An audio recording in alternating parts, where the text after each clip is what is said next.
Hello guys, भेंडी मसाला बनवण्यासाठी मी घेतली आहे भेंडी धुवून पुसून छान पैकी असा कट केला आहे। भेंडीला तुम्ही बघू शकता अशा प्रकारे कट केला जेणेकरून मसाला आतमध्ये चांगला बसेल, मिक्सअप होईल आणि छान लागेल भेंडी।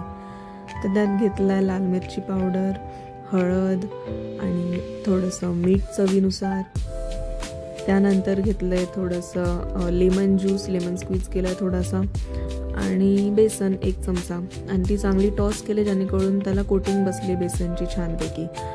सो त्याच्यानंतर मिक्सरमध्ये मी आलं आणि मिरची फिरवून घेतली आहे। त्यानंतर कढईत तेल घेतलं, त्यानंतर त्या तेलामध्ये ती भेंडी टॉस केलेली ती थोडीशी हलकी अशी फ्राय करून घेतली।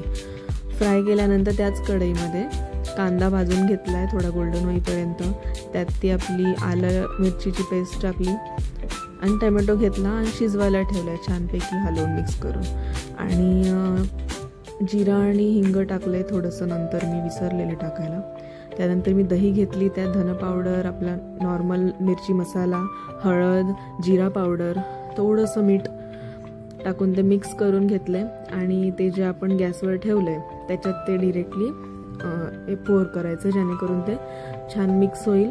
आणि त्याच्या व्यतिरिक्त त्याच्यात दुसरं काहीच टाकायचं नाही आहे, मी तरी टाकलेलं नाही आहे कारण आपण ऑलरेडी त्याच्यात मसाले ॲड केलेत सगळे। सो त्याच्यानंतर त्याला छानपैकी तेल थोडंसं सुटलं हलकं की ती भेंडी टाकून फ्राय करून मस्तपैकी भाजून घ्यायची, फ्राय करून घ्यायची अशी छान, आणि थोडा वेळ शिजवायची, तेल सुटायला थोडंसं असं ठेवायचं जेणेकरून ती अशी टेम्पटिंग आणि छान लुक येईल त्या ह्याला, आणि ती शिजेल भेंडी पण, त्यात मसाला मिक्सअप होईल।